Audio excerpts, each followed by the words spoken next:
السلام علیکم ورحمۃ اللہ وبرکاتہ نحمده ونصلی علی رسولہ الکریم اما بعد۔ آج کا سبق سن لیجئے۔ آج کے سبق کی سرخی ہے حضور صلی اللہ علیہ وسلم کی سیرت، پارٹ نمبر 30۔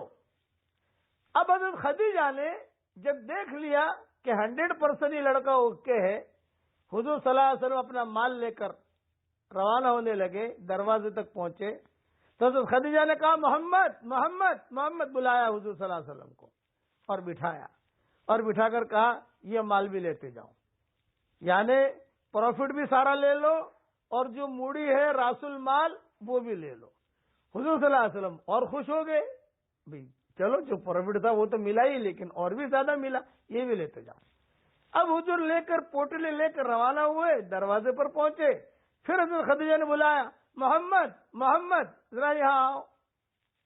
بیٹھے حضور صلی اللہ علیہ وسلم، نفیسہ قریب بیٹھی ہوئی تھی، یہ پرائیویٹ سیکرٹری تھی، تو نفیسہ سے کہا کہ تم قریب والے کمرے میں چلی جاؤ، میں کچھ بات کرنا چاہتی ہوں ان سے۔ تو نفیسہ جو ہے وہ اٹھ کے چلی گئی۔ حضور صلی اللہ علیہ وسلم اور حضرت خدیجہ یہ دونوں کے دونوں تنہا ہیں، تو حضرت خدیجہ نے خود نے پوچھا کہ محمد تمہارا نکاح اور شادی کرنے کا ارادہ ہے؟ آپ نے فرمایا ہاں، میں بھی اس عمر کو پہنچ گیا ہوں کہ مجھے اس کی حاجت محسوس ہو رہی ہے۔ تو حضرت خدیجہ نے کہا کیا ارادہ ہے؟ اگر میرے ساتھ آپ کا نکاح ہو جائے، آپ میرے ساتھ نکاح کر لیں، آپ کی کیا رائے ہے؟ تو آپ فرماتے تھے جب میں نے یہ سنا تو میرے تو دانتوں میں پسینے آ گئے۔ یہ دانتوں میں پسینے ایک مثال دے رہا ہوں کہ ایک تعجب کی بات ہوتی ہے، دانتوں میں پسینے آتے نہیں ہیں، لیکن یہ کہ ایک تعجب میں آدمی کہتا ہے کہ بھئی یہ کیا بات آ گئی میرے سامنے، یعنی میں شرمانے بھی لگا، جیسے کنوارا آدمی شرماتا بھی ہے، کنواری لڑکی شرماتی بھی ہے، ایک شرم بھی محسوس ہوئی، تھوڑا پسینہ بھی نکلا، اور جو ہے میرے پاؤں تلے کی زمین بھی، میں کہاں بیٹھا ہوں، تھوڑا یہ بھی خوشی بھی ہوئی کہ یہ عورت خود پیغام رکھ رہی ہے۔ چنانچہ حضور صلی اللہ علیہ وسلم نے جواب دیا، اور بہت اچھا جواب دیا۔ بھئی یہ معاملہ نکاح کا، شادی بیاہ کا، یہ زندگی بھر کا مسئلہ ہوتا ہے، میں گھر جا کر اپنے گھر والوں سے، خاص طور سے میرے چچا ابو طالب جو ہیں، میں ان سے مشورہ کروں اور کر کے پھر میں آپ کو جواب دوں۔ تو حضرت خدیجہ نے کہا کہ ٹھیک ہے۔ حضور صلی اللہ علیہ وسلم روانہ ہو گئے۔ حضرت خدیجہ دروازے پر کھڑی ہوئی دیکھتی رہی۔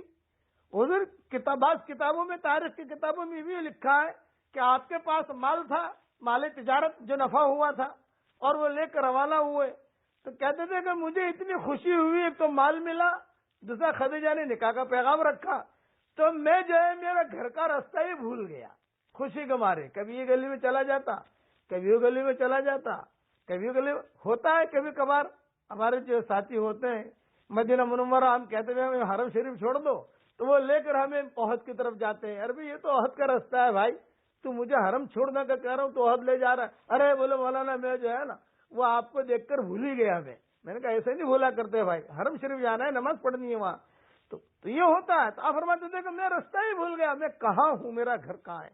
چنانچہ سوچ ساچ کر اپنے گھر پر پہنچے۔ ابو طالب وہاں انتظار میں تھے، ابو طالب کو مال دیا۔ ابو طالب بہت خوش ہو گئے کہ بیٹے نے آج کمائی کی، بہت اچھا پیسہ لے کر آیا۔ حضور صلی اللہ علیہ وسلم نے کہا بھی اتنا تو میرا حق بنتا تھا، لیکن یہ زیادہ دے دیا خدیجہ نے۔ اور پھر حضور نے کہا چچا ایک خوشخبری اور بھی ہے۔ تو چچا نے کہا بتاؤ کیا؟ یوں کہا کہ خدیجہ نے میرے ساتھ نکاح کا پیغام رکھا ہے۔ تو چچا نے جواب دیا ارے بیٹے تو نے خواب دیکھا ہوگا، یہ تو نے خواب دیکھا ہوگا، اس کے ساتھ تو مکہ والے پتہ نہیں کتنا نکاح کرنے کے لیے تیار ہیں، اور کیا یہ تو آپ نے فرمایا چچا خواب نہیں دیکھا، یہ صحیح بات ہے، آپ جا کر تحقیق کرو۔ تو تاریخ کی کتابوں میں لکھا ہے کہ ابو طالب نے وہ پوٹلی جو تھی مال کی وہ تو ایک طرف سنبھالی، گھر والوں سے کہا بھی اسے سنبھال کے رکھو، میں ابھی آتا ہوں، اور حضور صلی اللہ علیہ وسلم سے کہا تم آرام کرو، سفر کر کے آئے ہو، اور اب جو ہے میں جا کر ذرا پوچھ لوں۔ ابو طالب بھاگے بھاگے آ گئے خدیجہ کے پاس، حضرت خدیجہ کے پاس۔ دروازہ کھٹکھٹایا، نفیسہ نے دروازہ کھولا، پرائیویٹ سیکرٹری تھی وہ، اس نے دروازہ کھولا تو کہا کیوں آئے ہو؟ یہ کہا آپا سے ملنا ہے۔ یہ کہا آپا بھی نہیں ملتی، آپ بیٹھے رہو باہر۔